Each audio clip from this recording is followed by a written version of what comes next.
Starts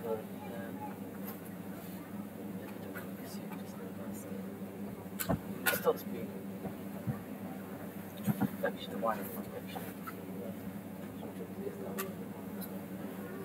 Oh, it needs to from the switch.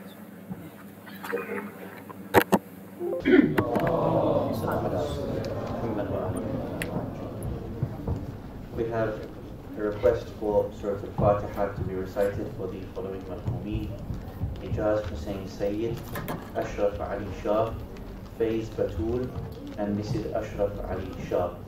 For them and for all of our marhumeen, we can recite the Surah Al-Fatiha. Allah.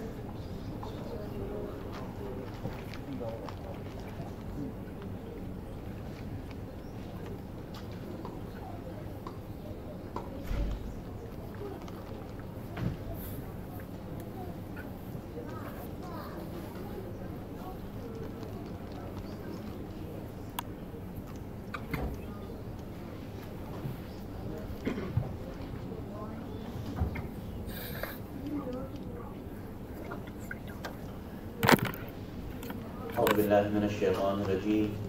بسم الله الرحمن الرحيم. الحمد لله رب العالمين. الحمد لله الذي هدانا لهذا وما كنا لنهتدي لولا أن هدانا الله. والصلاة والسلام على أشرف الأنبياء والمرسلين خاتم النبيين سيدنا الممجد بشير المصدق المصطفى الأمجد محمود الأحمد بالقاسم محمد اللهم صل على محمد وعلى أهل بيته الطيبين الطاهرين المعصومين ولعنة الله على الظالمين من الأولين والآخرين. أما بعد، فقد قال الله سبحانه وتعالى في كتابه المجيد وفرقانه الحميد وقوله الحق: بسم الله الرحمن الرحيم. كنتم خير أمة أخرجت للناس تأمرون بالمعروف وتنهون عن المنكر. آمنا بالله.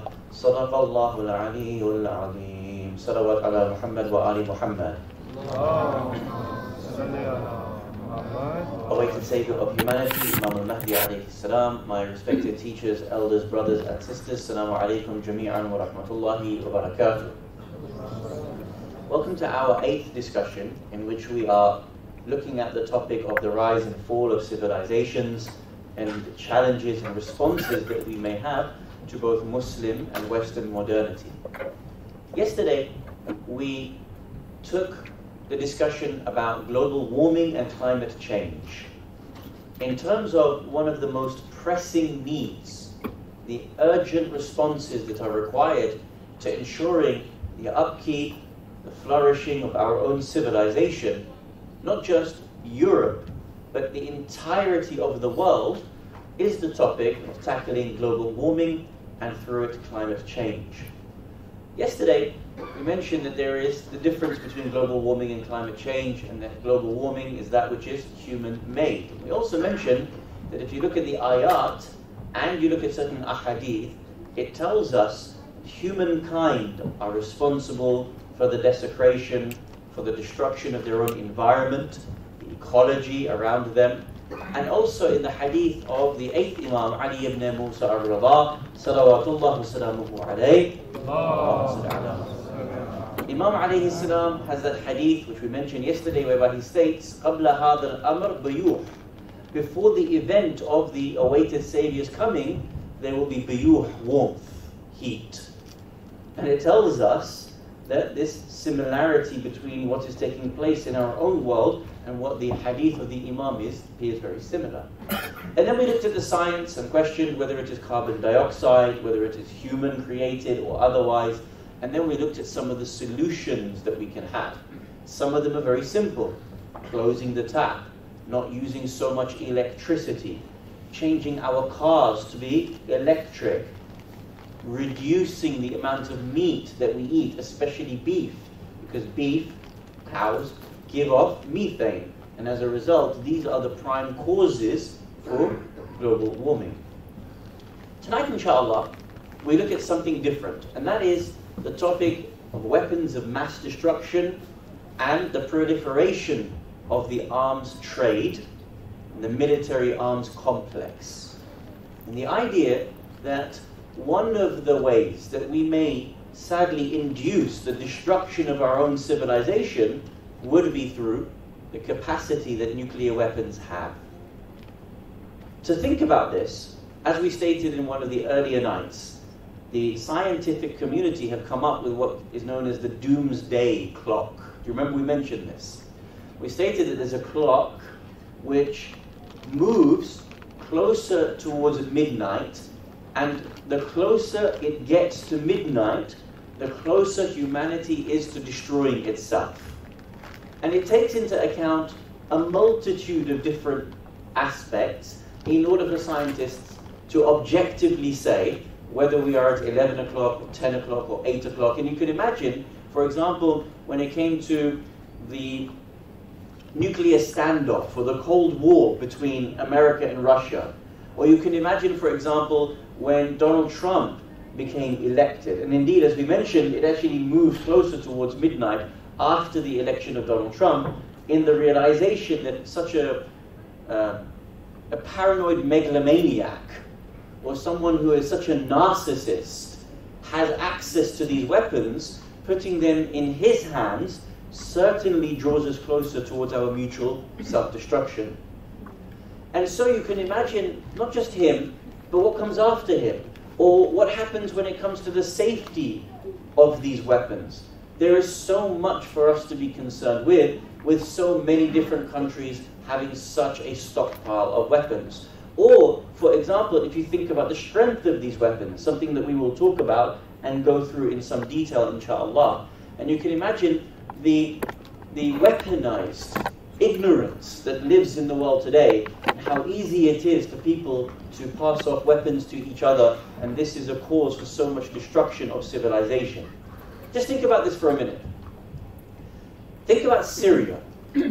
Syria, prior to the invasion of Daesh and all the other dozens of armed groups, rebels that started, more or less, you know, whatever you might say about its leadership and its government, Syria was fairly quiet.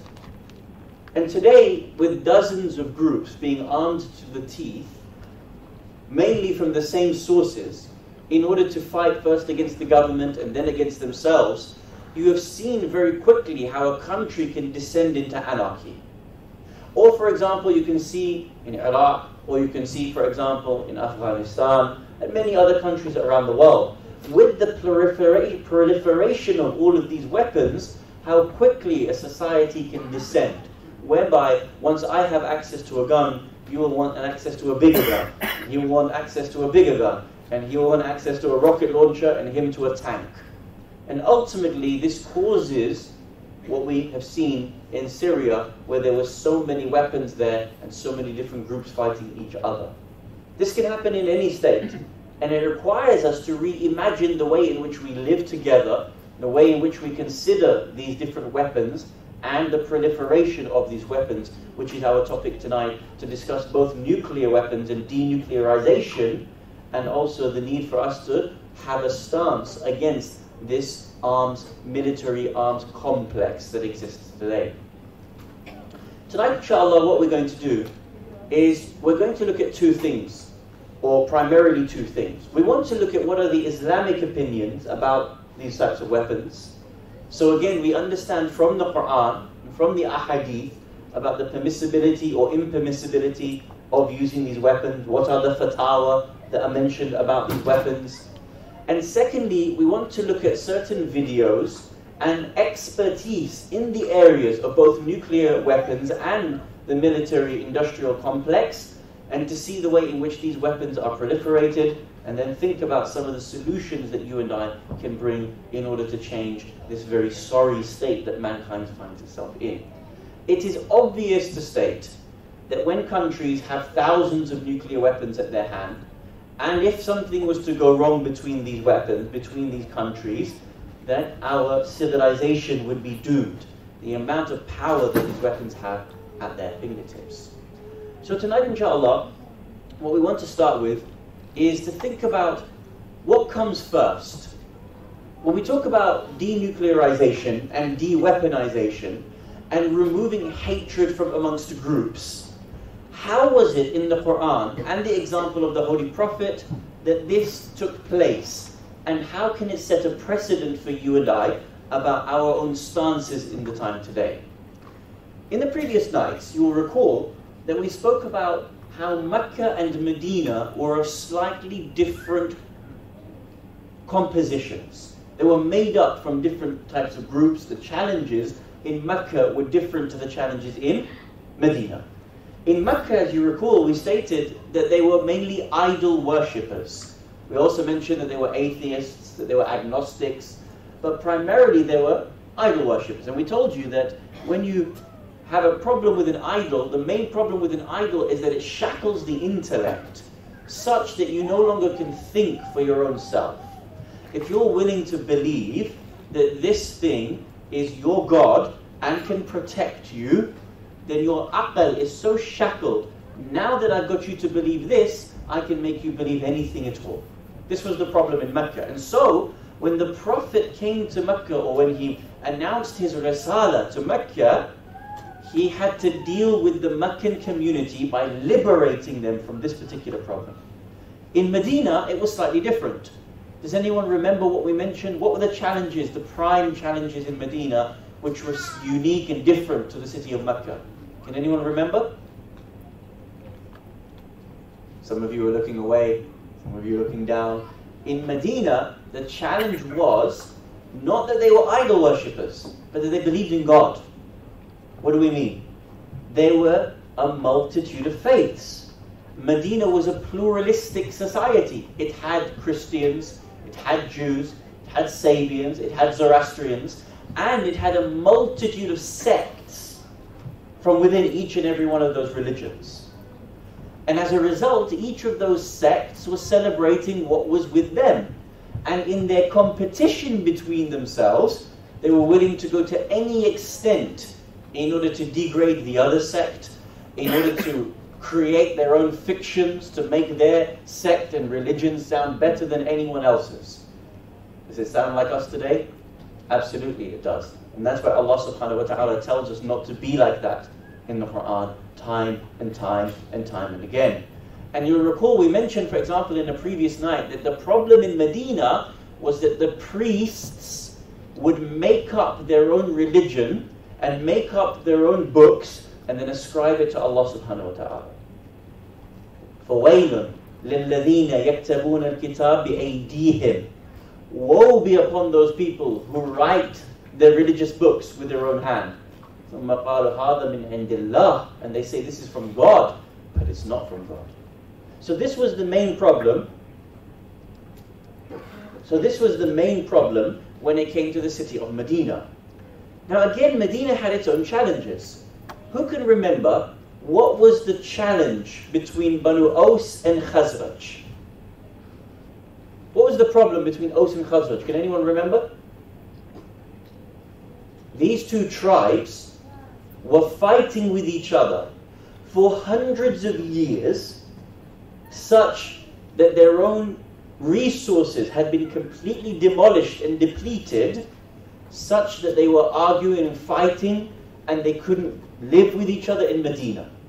When they went towards Mecca for the pilgrimage, they saw a man by the name of Rasulullah Muhammad sallallahu alayhi wa alihi wa sallam. And they sat with him. He was reciting the ayat of the Quran. He was going from camp to camp, tent to tent, different tribes, and claiming his risala and his nabuwa. The people from Medina became intrigued by this man. What does this man have to say? And eventually, having sat with him, they brokered the first pledges of Aqaba, and eventually they invited the Prophet on the basis that they knew that they needed an arbiter between them.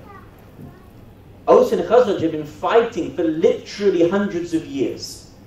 You know, there's a book which I would recommend everyone to read, and especially the youth, by the name of The Message, by His Eminence Ayatollah Jaffer Subhani. May Allah grant him a long life.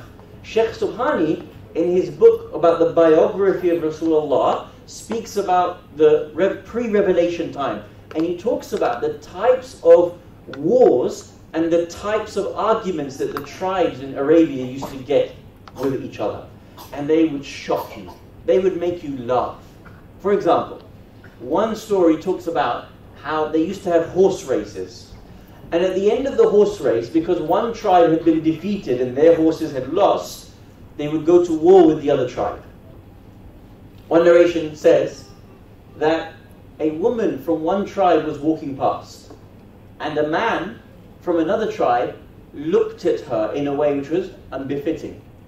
Man from the first tribe saw it, killed the man from the second tribe who was looking, and as a result, each tribe started to escalate it, fight and fight and fight and fight. 200 years that war lasted, to the extent, Sheikh Subhani says, that they forgot what they were fighting around originally. Sounds like most wars, doesn't it? We end up forgetting why it happened in the first place. Family disputes, problems in the community. Same thing happened then. The Arabs, with their chivalry and their tribal rivalries, would fight each other to this extent.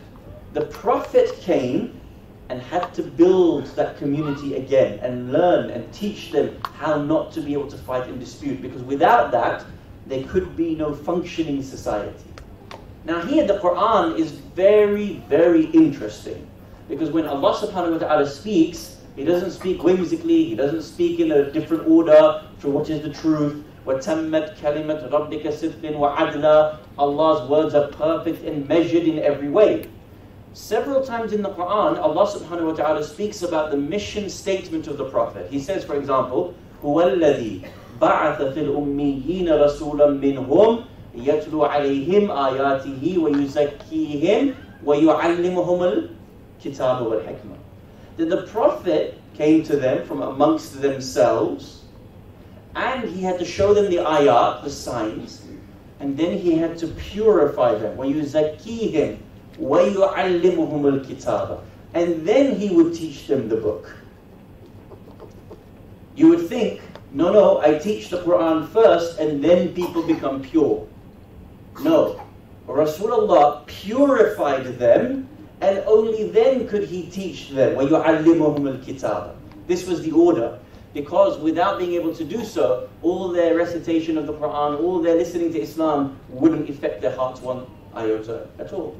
So the first thing was to purify them, their bad akhlaq, the way in which they hated each other, the way in which they used to see each other as rivals.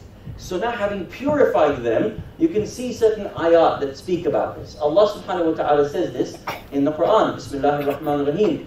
إِنَّمَا الْمُؤْمِنُونَ إِخْوَةٌ. The believers are but brothers of one another. You see, previously, you were this tribe and that tribe and that tribe and that tribe, and we used to hate each other and rivalries, and we used to fight each other and steal each other's wealth, and this happened for hundreds of years. The first thing the Prophet did was to unite people all together. You are Aus and Khazraj? Nay, you are Muslim, mu'min. You are coming from Mecca and these are from Medina? Nay, you are brothers, you share, you learn to overcome your differences first. The first thing that the Prophet had to do was get rid of the constant war which was within the Meccan and Medinan societies. This is interesting. In our time, there is a term that the sociologists use. They say, in our time, in 2018, we have something known as the disease of war. It's not just war, we have a disease of war. We're riddled with it. It's part and parcel of our bodies now. And you'll know, so many of us, we just kind of, bomb goes off here, inna lillahi wa inna ilayhi raji'un. Life carries on as if nothing has happened. It's become so normal for us. We've become desensitized to war, desensitized to these arms trades, desensitized to suicide bombs. That it's just happening one after another. The way the Prophet dealt with this was to get rid of that war in the first place and to try to bring societies together. إِنَّمَا الْمُؤْمِنُونَ إِخْوَةٌ فَأَصْلِحُوا بَيْنَ أَخَوَيْكُمْ وَاتَّقُوا اللَّهَ لَعَلَّكُمْ تُرْحَمُونَ. So the first thing that the Prophet had to do in Medina was to get rid of that fractured society that existed and the constant war that was within these two societies. Now here, if we've understood this, when it comes to the issue of killing or the issue of murder, the Quran ensured that the way in which it spoke about murder was so harsh, so strong, that it made them realize something that they had not realized before: the value of life and the primacy of life. Remember the Arabs, the moment you have a baby daughter, bury her alive. Go to war with each other as quickly as possible. The first thing that Allah subhanahu wa ta'ala needed for them to become human again, before you could even make the Quran impact them, was for them to value life once again. And you can see here, Allah subhanahu wa ta'ala tells us in one of the most famous verses, that if you are to kill someone which is an innocent soul, then it is as if that you have killed the entirety of mankind. فَكَأَنَّمَا قَتْلَ النَّاسَ جَمِيعًا. Make sure you realize the primacy of life, because if I was to kill one of you, it is as if I've killed all of you. This is how valuable human life is in the eyes of Allah subhanahu wa ta'ala. Now, imagine a weapon that is so powerful that it can destroy entire cities with one bomb. And this is where we have reached. That the types of weapons that were used in 1945 in Hiroshima and Nagasaki, the extent of the damage that they have caused, today those same bombs and the way in which they are deployed is 1,000 times greater. The heat that was given off, you can imagine what type of weapons are being used today. So the first thing we want to do this evening, inshallah, is to show you the extent of the number of weapons that are out there and the extent of the damage that these nuclear weapons do. And inshallah, we will go to the first video and we will show the animation about the evolution of nuclear weapons. Kindly pay attention to this, and inshallah we will see the way in which we are living in this world today. Nagasaki nuclear explosion. August 6, 1945. The Hiroshima nuclear explosion. Since these World War II attacks, nuclear weapons have become even more powerful. The Hiroshima bomb produced an explosion of 15 kilotons. 1 kiloton equals the explosive power of 1,000 tons of TNT. If it was detonated in New York City's Times Square, this is what it would look like. The radius of the affected area would be almost a mile long. This yellow circle indicates the radius of the explosion's fireball. Within the red circle, fatalities are near 100%, and all concrete structures are damaged or demolished. Within the gray circle, most residential structures are destroyed, and there are massive injuries and fatalities. The orange circle indicates the area in which third-degree radiation burns occur. But the sheer destructive power of that explosion pales in comparison to the largest thermonuclear weapon currently in the United States arsenal, the B-83. Created in the late 1970s, the B-83 can produce an explosion of up to 1,200 kilotons, which is 80 times the Hiroshima explosion. That's the explosive power of 1.2 million tons of TNT. If dropped on New York City, the radius of the affected area would be over 7 miles. Then, there's the 1954 Operation Castle Bravo, the largest nuclear bomb ever tested by the United States. It produced a 15,000 kiloton explosion, which is over 1,000 times more powerful than the Hiroshima bomb. If detonated in New York City, the radius of the affected area would be over 21 miles. But there's even one more powerful than that. On October 30th, 1961, the Soviet Union tested the Tsar bomb. It is the most powerful weapon ever detonated. It produced a 50,000 kiloton explosion. That's 3,300 times more powerful than the Hiroshima bomb. The mushroom cloud was so tall that it dwarfed anything on Earth.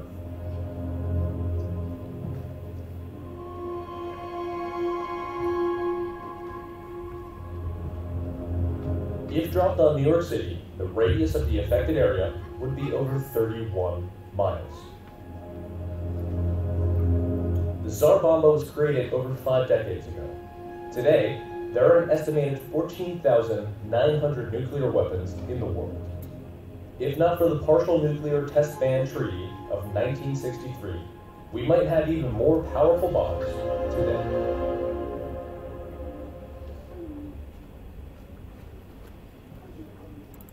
So this gives us an insight as to what is out there. And especially rogue nuclear powers like the illegal and illegitimate state of Israel has an uncounted, unknown number of nuclear bombs in their arsenal. Al Saud, la'natullahi alayhim ajma'een, are trying to get their own nuclear arsenal. These are very serious problems.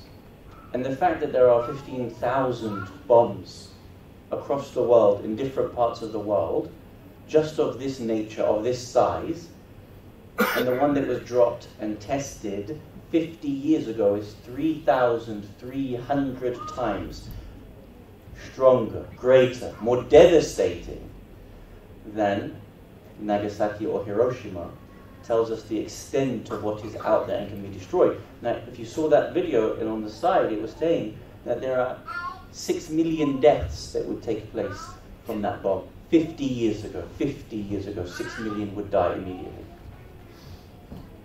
This is a catastrophic concept for humankind. It is an embarrassment for humankind that we have these sorts of technologies. And if you recall what we spoke about on one of the previous nights, that the story of Prophet Hud alayhi salam and the people of Ad are specifically told to us about how their own technologies would be the source of their own downfall. Why would Allah subhanahu wa ta'ala tell us that story in the Quran unless it was not a warning for you and I? Now here, there are a number of points that need to be raised. The first one is that we are not allowed to kill indiscriminately, and nor are we allowed to kill by fire. When we say by fire, we're not allowed to use these sorts of weapons on civilian areas. We're not allowed to use these sorts of weapons at all in an area that might kill people. Therefore, just even the question of creating them has been debated by our ulama and our maraja al-kiram. And there are fatwa from 3 of our most prominent maraja banning the creation, the testing, and the usage of nuclear weapons. For example, His Eminence Ayatollah Sayyid Abul Qasim al-Khoi, rahmatullahi ta'ala alayh, in his fatwa, forbid nuclear weapons.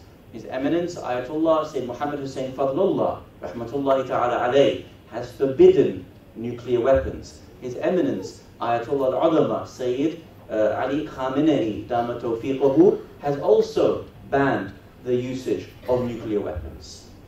Many people here will think, because the media tells them, isn't Iran trying to get nuclear weapons? Isn't that what we hear every single day from every single media outlet in the world? No. They are not. It's haram to use, it's haram to have, and His Eminence Sayyid Khamenei, Dama Tawfiquhu, has labelled it as such. And thus, even the CIA have written and admitted in their documents that Iran is not looking to get nuclear weapons. It's only looking for nuclear civilian technologies. So sometimes I know people in our own communities may be confused, but no, we are not permitted to even have them, to even use them. Some Muslims came forward and said, no, we can have them, we can use them because the Quran allowed us. Really? Show me. And here the Quran has some verses, and they use these verses to say we are allowed to create and use nuclear weapons as Muslims. What do they say? The first thing is, it's mentioned in 2 verses that you can punish someone else the equivalent way that you are punished or attacked. So for example, Allah subhanahu wa ta'ala says in chapter 16 verse 126, وَإِنْ عَاقَبْتُمْ فَعَاقِبُوا بِمِثْلِ مَا. Yeah? And if you punish an enemy or believers, punish with an equivalent of that which you were harmed with. So if another agency or another country has and can use a nuclear weapon, Quran says, punish them the same way you were punished. Attack them the same way you were attacked. For example, Allah subhanahu wa ta'ala says in Surah Al-Baqarah something very similar. Fighting in the sacred month is for aggression committed in the sacred month, and for all violations is legal retribution allowed. So whoever has assaulted you, then assault him in the same way that he has assaulted you. You can see here again, it's saying, فَاعْتَدُوا عَلَيْهِ بِمِثْلِ مَا اعْتَدَى عَلَيْكُمْ. So you can do to them what has been done to you. Therefore, if they've used a nuclear weapon, you can use a nuclear weapon. Therefore, by priority, you need to make and have a nuclear weapon, otherwise you won't be able to use it. How do you respond? Muslims use this argument. How do we respond? Yes, Allah subhanahu wa ta'ala said that you can react the way in which they have reacted, but within the boundaries of the law. You can't react outside of the boundaries of the law for anything, otherwise why have the law in the first place? The fact that Allah subhanahu wa ta'ala tells us that there is qisas, there's hurmat, it tells us that there are laws that have to be governing in the first place. The fact that these bombs kill indiscriminately, the fact that these bombs are so devastating would mean that these bombs are by themselves impermissible. Therefore, they cannot be used within the framework of that verse. Therefore, we have to think about this very carefully. And I'm going to say some reflections, and I want you to take this in the context of which I say. A couple of years ago, in London, there was the largest anti-nuclear weapons demonstration that has taken place in the UK in the last number of tens of years. For example, there was Jeremy Corbyn, who actually organized and led the campaign against weapons of mass destruction. And there was also Nicola Sturgeon, who was representing from Scotland. And there was 3 priests from all the main Abrahamic faiths. Priest came, a rabbi came, and an imam came, and all of them on the stage together spoke out against the permissibility of nuclear weapons, proving it from their own faith, proving it from their own philosophy, and so on and so forth. That demonstration a couple of years ago, on a Saturday, brought 250,000 people together. 250,000 people marched. And when it was about talking about Trident, and whether this is a nuclear deterrent, it's not a deterrent, and they wanted to renew Trident. So as the debate was going, Jeremy Corbyn and the others gathered people together in order to have this demonstration in central London, going to Marble Arch and so on and so forth. How many different masajid, Hussainiyat, do you think came? At least from London or the surrounding. How many madrasas closed down? How many ulama sat and said in their Friday khutbah, tomorrow is a movement to stop and ban nuclear weapons? The fact that there is such mass devastation, the fact that our own marajih consider it to be haram. All of us should be encouraged to go. How many khutbah said it? None. Not one. Not one. Not one madrasa shut down, not one Hussainiyah shut down. The most devastating cause of human death could be through these bombs, and not one alim spoke out. Not one school shut. Not one group took a bus to go to this. The rest of the world is doing the work. Shias, of course we're going to Jannah. We're all going to Jannah, inshallah. But here we have to fight for the safety and security of mankind in order to get us to Jannah. Surely, by priority. So here we need to understand that what happens in the real world affects us. And if we only allow our gatherings like this to be about coming, crying, having our samosa, going home, thinking it's a social gathering, we've ticked the box, we've done what we need to do, we have completely misunderstood the concept of the Hussaini movement in Karbala. There is a real world out there that seeks our engagement, our participation, our leadership. And when we leave leadership to everybody else, they will come with their ideas as to what this world should look like, including such devastating weapons. So now, having understood that these ayat are there and tell us about the hurma and the prohibition of these types of weapons, we have to think about our engagement in dismantling these weapons as well. Now, going back, inshallah, to some of these other videos, what I wish to be able to show you is moving away from nuclear weapons, but moving on to the industrial arms trade. It is an entire military industrial complex where there are several mainstream weapons companies, 3 of which are based here in the United Kingdom, that sell weapons across the entirety of the world. And through that selling of those weapons, cause continuous war and the disease of war in our own societies, and especially in the Middle East. For us to be able to protect the Middle East, for us to be able to protect Muslims and others from around the world, the next area of thinking about the destruction, the rise, the fall, the protection of our own civilizations needs to be the destruction and the ending of these weapons companies. They need to be redeployed into better technologies. And so here, I'm going to show you a scholar of this particular area about weapons trade. And Andrew Feinstein, in my humble opinion, and little research that I've done, is probably the best scholar and researcher and book writer on the topic of weapons and the weapons industry. Feinstein used to be an MP in South America. When his party, the AANC, was actually bribed by Britain, by Tony Blair, to take 10 billion worth of weapons, and he saw in his own eyes how his own MPs and parties were bribed with $3 million, $300 million worth of bribes in the back pocket, he spoke up about it. And then he decided to change his career from being a politician to being an advocate, an activist in the anti-arms trade. He's going to tell you a story here for about 4 minutes about what really happened to his own party and what he first-hand experienced. $10 billion arms deal for weapons that South Africa didn't need and barely uses today. This was at the time that the president was telling the nation we did not have the fiscal resources to provide antiretroviral medication for the over 5.5 million of our people living with HIV or AIDS. According to a study undertaken by the Kennedy School of Government at Harvard, over the next 5 years, 365,000 South Africans died avoidable deaths because we spent money on arms rather than medicines. $300 million in bribes were paid to senior politicians, officials, and to my own party, the ANC.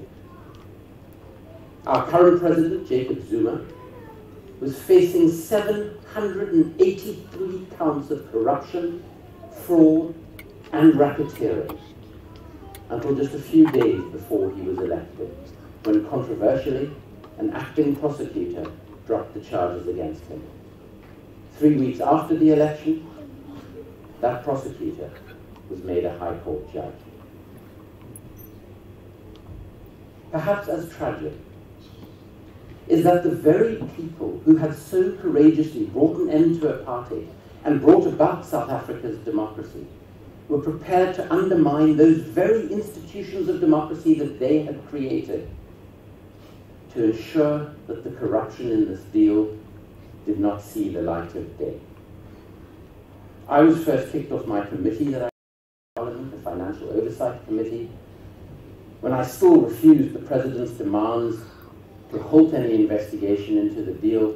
I was forced out of Parliament, which has become nothing but a rubber stamp for the executive ever since.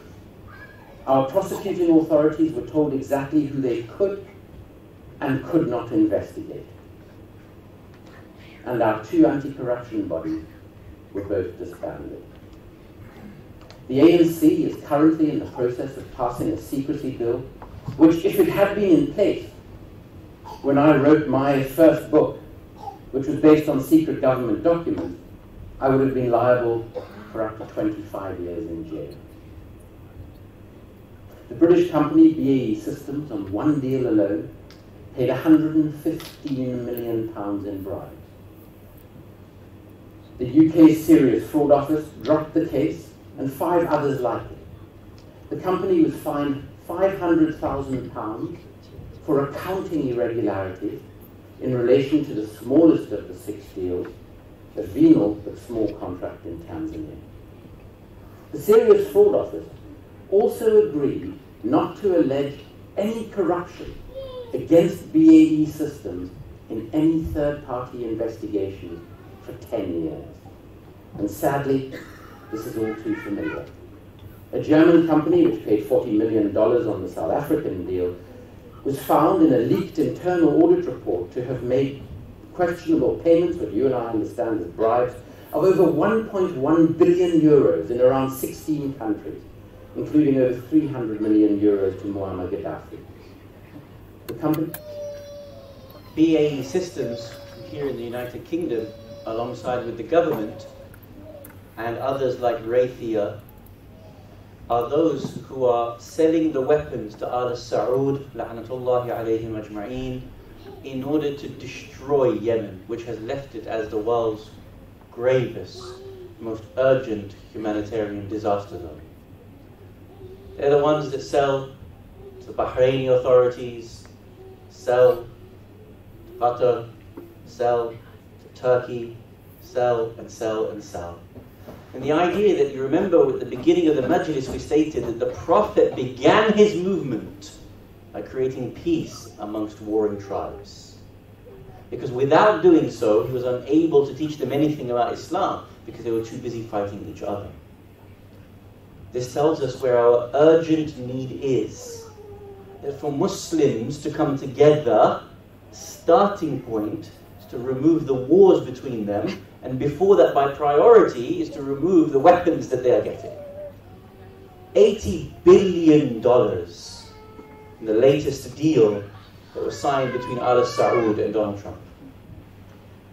And every time that they need more weapons to massacre Muslims, it is our government, the gangsters and the mafia that are selling those weapons to Muslims in order to kill each other. And again, the question is raised, to what extent does the pulpit bother to talk about this?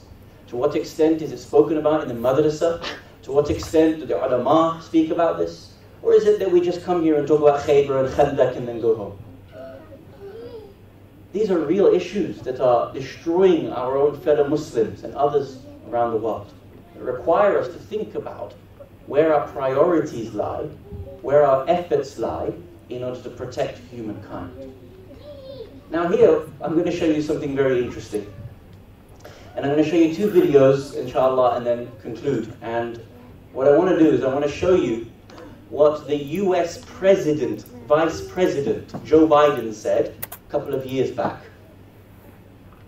You wouldn't think it, but the US Vice President openly admitted Saudi Arabia were the ones that were giving weapons to ISIS, giving weapons to Jabhat al-Nusra, giving weapons to all of those different groups. Why? To create a war between Shia and Sunnah. Not my words, you're going to hear it in a second. The VP, the Vice President of the United States of America himself said it. And then I'm going to show you the way in which it was reported in the news. And you'll see the problem that we have. It's not just the government. It's not just that these arms companies are doing whatever they want and paying off them wherever they want. But the media is complicit in this as well. So let's have a watch of what Joe Biden says about what Qatar and Turkey and Saudi did to the destruction of the Middle East through their weapons. Our biggest problem is our allies. Our allies in the region were our largest problem in Syria. The Turks were great friends, and I have a great relationship with Erdogan, which I just spent a lot of time with. The Saudis, the Emiratis, etc. What were they doing? They were so determined to take down Assad and essentially have a proxy Sunni-Shia war. What did they do? The Saudis the Emiratis were so determined to take down Assad, what did they do? They created a proxy Sunni-Shia war. We're not at war. The Saudis and the Emiratis wanted to create war between Sunnah and Shia. Wanted Sunnis to die. Wanted Shia to die. And who gives them all the weapons? Britain, and America, and France. They poured hundreds of millions of dollars and tens, thousands of tons of weapons into anyone who would fight against Assad. Except they put hundreds of millions of dollars of weapons into anyone that would fight. The people who were being supplied were Al-Nusra and Al-Qaeda and the extremist elements of jihadis coming from other parts of the world. Imagine when the VP says, the problem is our allies, and our allies gave our weapons to Al-Qaeda. I thought you guys were against Al-Qaeda. I thought after the tragedy of 9/11, you guys told us that there was a war on terror against Al-Qaeda. But now you guys are giving the weapons indirectly to Al-Qaeda. Shock, horror. Oh my God, we never knew. And you think I'm exaggerating? Take a look. Where did all of this go? So now what's happening? All of a sudden, everybody's awakened because this outfit called ISIL, which was Al-Qaeda in Iraq, which when they were essentially thrown out of Iraq, found open space and territory in eastern Syria, worked with Al-Nusra, who we declared a terrorist group early on, and we could not convince our colleagues to stop supplying them. They supplied it to ISIL, Islamic State, Daesh, who used to be Al-Qaeda, and we couldn't convince our allies not to be able to hand over the weapons to ISIL. Poor, poor United States. It's so difficult being the United States when you can't convince your allies not to hand your weapons over to Daesh. So what happened? Now all of a sudden, I don't want to be too facetious, but they have seen the Lord.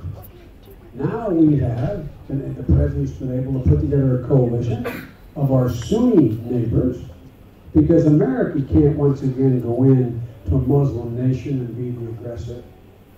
It has to be led by Sunnis to go and attack a Sunni organization. And so what do we have for the first time? Now Saudi Arabia has stopped the funding going in. Saudi Arabia is allowing training on its soil of American forces under Title X open training. The Qataris have cut off their support for the most extreme elements of the terrorist organizations. And the Turks, President Erdogan. So now, having heard that they actually admitted it, how many of you, hands up, are seeing this clip for the first time ever? Please, put your hand up, right up, right up. Everyone, look around. Just have a look around. I'm going to estimate, and you tell me if I'm wrong. 90% of you are seeing this for the first time? Yeah? 90%? Can you imagine that the VP of the United States of America openly admits that they gave weapons to Al-Qaeda, which became Daesh, and for the purpose of creating a Sunni-Shia war, and in this room, we have an investment in Syria, an investment in Iraq, 90% of us have not ever seen this before. What does that tell you? Media doesn't circulate what needs to be told to you about the truth of these weapons companies, whom they are supplying. That should have been story one of BBC News every day for a year. What could be more important than that? I'll tell you how CNN covered it.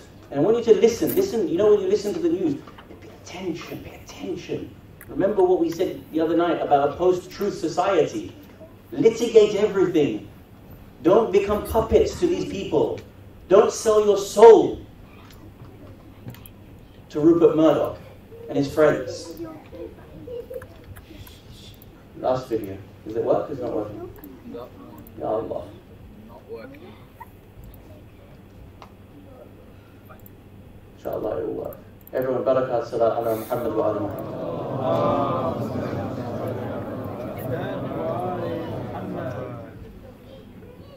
Basically, CNN brushed over it and allowed for Joe Biden to get away with what he said.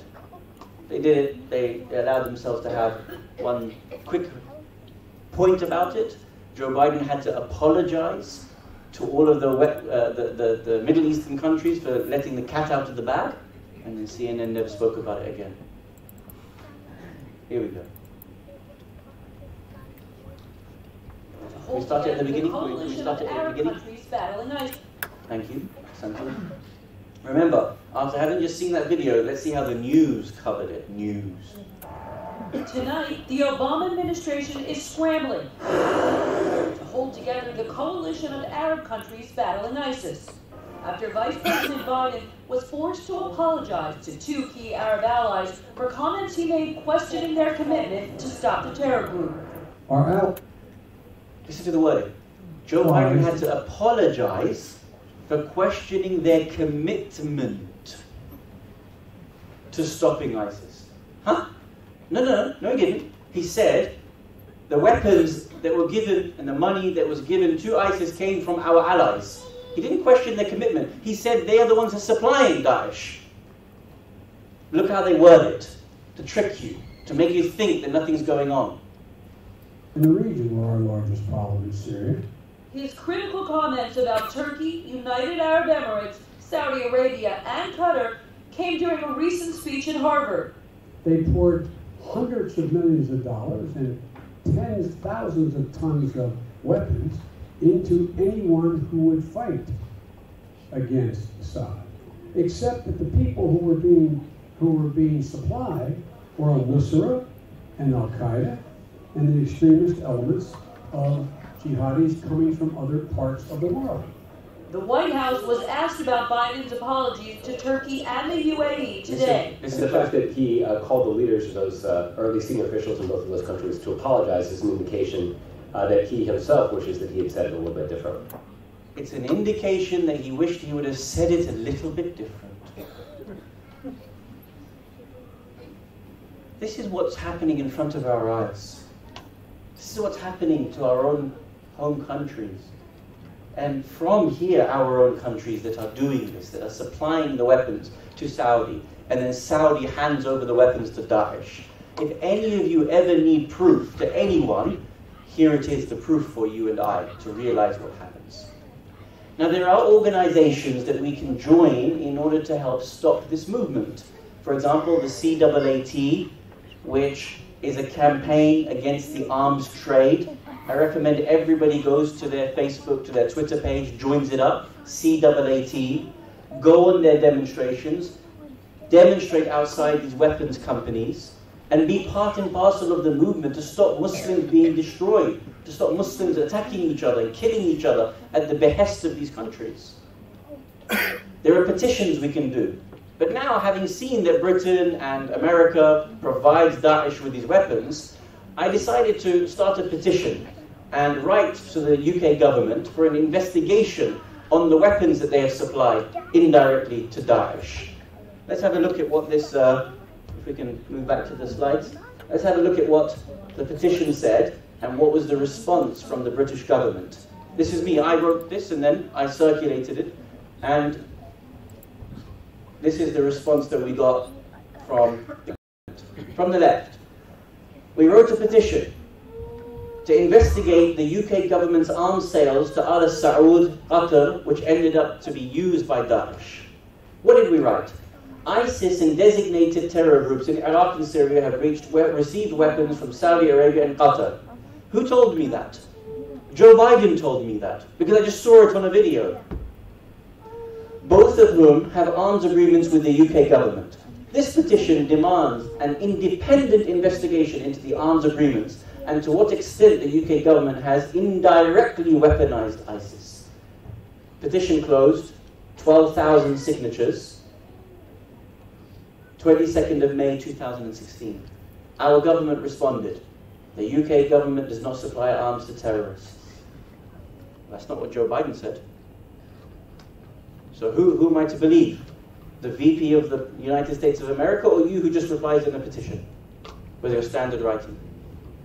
The UK government does not supply arms to the terrorists. Yeah. The risk of diversion is integral to the government's robust case-by-case assessment of every application to export controlled goods, mashallah. We're facing a real problem. And the coming to this majlis, it's not about coming just to this majlis and crying and going home. I know we've been very used to that. I know that's the culture. But we need to break away from that. And our Husseyniyat need to be places of understanding the world and understanding the dunya and applying ourselves to be able to make a better world, inshallah. For these weapons are destroying our civilizations, and God forbid if there came a nuclear war, then it would be the very end for many, many of us in our civilization. Even those within the Middle East have faced such torment because these weapons are being proliferated. If we can awaken our own communities, then we'll be in a better position to be able to make a change, inshallah.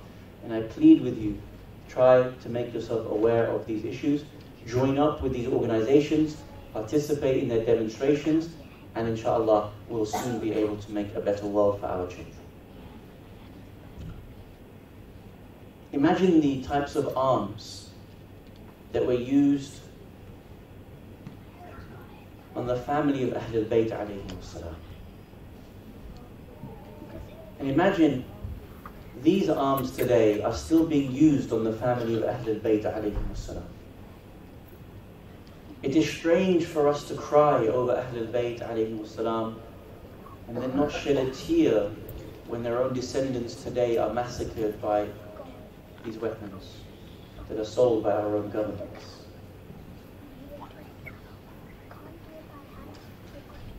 When the morning of Ashura came, Ali al-Akbar recited the Adhan. There is a narration that says that after the death of the Holy Prophet of Islam, Bilal al-Habashi had taken an oath never to recite the Adhan again. And the reason as to why he would never recite the Adhan again in Medina was because he was afraid that it would be seen as an acceptance of the government that had stolen the Khilafat from Amir al-Mu'mineen alayhi salam and attacked the house of Sayyida Zahra alayhi salam. He could not allow himself to condone that government whatsoever. And so, despite him being the first mu'adhin of Islam, had taken an oath never to recite the Adhan again. We are told that Bilal had actually left the city immediately after the death of Rasulullah, and some say that it was only after the house of Fatima was left smouldering, after they came and burnt its door, that Bilal would return. When Bilal returned, and having made this oath, after many, many weeks, we are told that Sayyida Zahra alayhi salam said to Bilal al-Habashi, "O Bilal, I wish to hear your adhan again in order to remind me of what it was like at the time of my father Rasulullah. Please recite the adhan once more for me." Bilal said, "O Zahra, my lady, I have taken an oath to Allah subhanahu wa ta'ala that I will not recite this adhan again so as not to condone the government that has stolen the Khilafat." But when Zahra alayhi salam asks you, it is no different to the will of Allah subhanahu wa ta'ala. She said, "Please, once more." And for once more, Bilal went to recite the adhan, to which he recited, "Allahu Akbar, Allahu Akbar, Allahu Akbar, Allahu Akbar, Ashhadu an la ilaha illallah." And when he came to the line of "I bear witness to Rasulullah being the messenger of God," The hadith says that Fatima alayhi salam collapses to the floor. The pain overcomes her. Just hearing her father's name, but in the voice of Bilal al-Habashi, was so devastating to Fatima. She collapses to the floor. She becomes unconscious at remembering the time, the protection, the love of her father, Rasulullah. I ask you a question.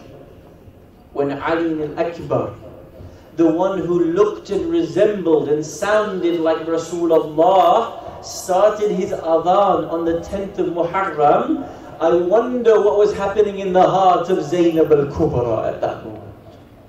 When he said, Ashhadu anna Muhammadan Rasulullah, what do you think happened in the heart of Zainab, who grew up in the lap of Rasulullah, who must have remembered what it was like under the protection of Rasulullah, but now there are 30,000 swords baying for the blood, baying for the neck of Husayn ibn Ali. Ali al-Akbar recites his adhan and begins the day. After all the shuhada of the companions have gone, it now comes towards the martyrdom of Ali al-Akbar. This is the one who resembles Rasulullah the most. We are told by our dhakireen that Ali al-Akbar was not only going to go and ask for his permission to go, but he was expected to go as the first of the family members. As the eldest male son of Husayn ibn Ali, Husayn did not allow anyone else's son to go before his own children. Ali al-Akbar, you are the eldest from amongst my family, you go first in order to give your life for me. We are told that when Akbar got his permission to go, Akbar was told by Imam al-Husayn, "Oh Akbar, receive permission from your mother." To which he went to Layla and said, "Oh my mother, Husayn, father, Imam has allowed me to go towards the battlefield. He has told me to go. Do you have my permission?" Layla responded by saying, "Yes, I allow you to go." He returned back towards Aba Abdullah and said, "Oh Aba Abdullah, my father, I have received permission from my mother Layla," to which Husayn is said to have responded by saying, "Oh Akbar, this is not the mother I was talking about. I meant go and receive permission from Zainab, for since the time in which you have been born, Zainab has been looking after you every single day. Go and receive permission from Zainab al-Kubra." Going into that tent and saying farewell to the ladies, especially to Zainab and Kulthum, would have been devastating, for knowing that this was the one who resembled the Prophet so much. Allow us to look at your face one last time. When Akbar ascends upon his horse, he has with him his full gear in order to enter into the battlefield. He has his sword, he has his shield, he has his armor on his chest. And as he rides out towards the enemy, he devastates the enemy. According to a narration, he kills 120 of the enemies. We are told by some of our dhakireen that at this moment, the mother of Layla calls out towards Allah and says, "Oh Allah, you are the one who returned Yusuf back towards Yaqub. Return back to me my Yusuf, for I wish to be able to see him for one last time." We are told by al-Dhakireen that when Layla was standing, she was unable to see what was happening in the battlefield. And whenever she wanted to know whether her son was safe or whether he was being attacked, all she could do was look at the face of Abu Abdullah. For this father who loved his son so much, when Husayn would see that Akbar was killing the enemies, there was a face of joy, pride on the face of Husayn. But when Akbar was to be surrounded by the enemies, Husayn's face changed with terror, with grief, looking towards his son as to what was about to happen. Layla could only but look at Abu Abdullah to know what was happening to her son. "Oh Allah, return my son back to me, for I wish to be able to see him one last time." Akbar returns back towards the tents. it is narrated that he says towards his father, "Oh father, the thirst is quickening me. I don't have any strength left. Please, is there any drop of water that you could give to your son?"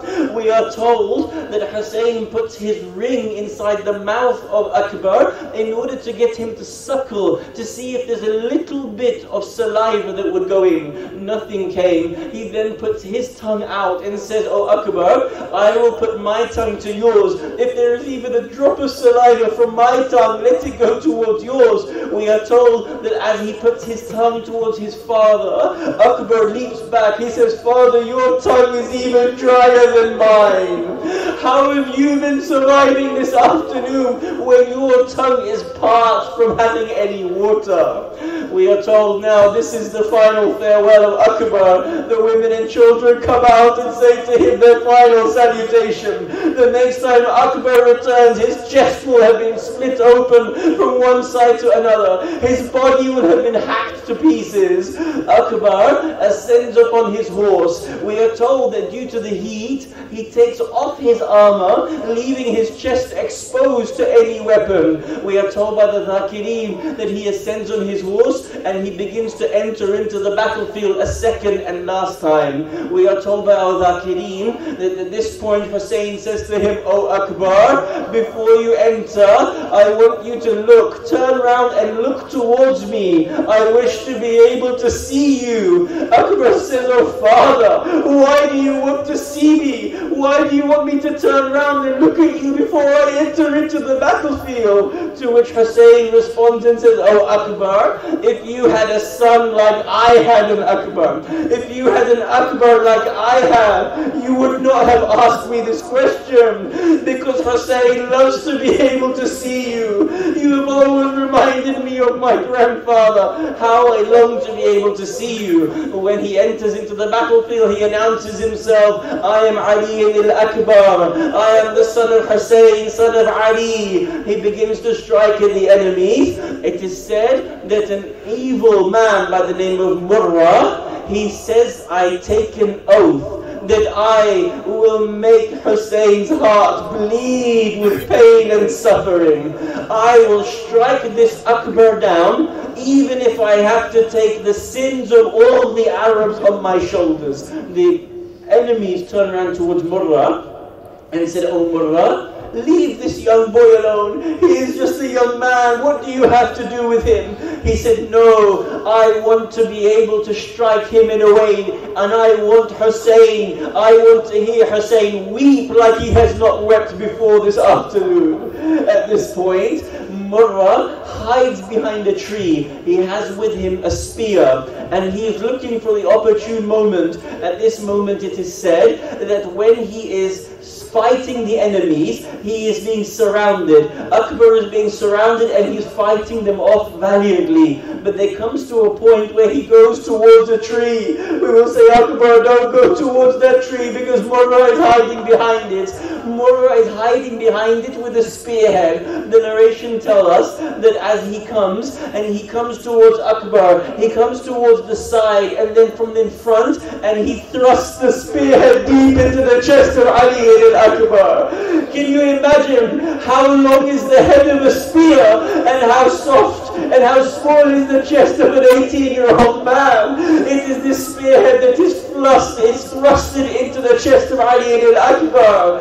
One narration says that at this moment, Akbar slouches on his horse. His horse walks forward, but Akbar is unable to do anything. The enemy surround him and begin to strike Akbar with swords, cutting him, striking him with swords one after another. Another narration tells that when they came, one of the men came and saw that spear embedded in his chest. He took the spear whilst Akbar was still on the horse. He lifts Akbar into the air and he throws Akbar towards the floor. As Akbar falls towards the floor, they come and cut him to pieces. He calls out, "Assalamu alayka ya Aba Abdullah." "Oh my father, take my last salutation. Right now I see Rasulullah coming towards me. He is telling me that he is waiting for you, oh father. There is a place for you in Jannah. Oh father, do cry, for after this your Akbar shall not feel any more thirst. Akbar, what has happened to you at this moment? Hussein cries out, there is no world after you, Akbar. My world has been taken from me. We are told in the hadith that when Zainab hears this cry from Hussein, Zainab runs out. She throws herself onto the body of Akbar. Hussein comes and says, oh Zainab, you have to go back towards the tent. The narration says that the blood of Akbar spills upon the body of Zainab. Her abaya is drenching in the blood of her nephew. She calls out, Akbar, what have they done to you, my child? My beloved, I've looked after you from day one. He takes Zainab back towards the tent, and a second time Hussein has to come out. He calls out towards Banu Hashim. He says, Banu Hashim, come back with me. We need to take the body of Akbar towards the tent. The ladies hear Zainab screaming. She is slapping her face. The ladies come out. Umayya says, oh Abdullah, what has happened to my son? They bring the body back. They see Akbar, they're calling out, Akbar, wa Aliya, wa Muhammad, what have they done to you, my son? It is said that when he takes the body of Akbar back in towards the tent, there was a tent for where the different bodies would lay. When Qasim was brought back, Hussein sat in between the bodies of Akbar and Qasim. He puts one body of Akbar, he puts another hand on the body of Qasim. He raises his head towards the sky and he says, oh Allah, bear witness that they have taken the sons of Hussein today.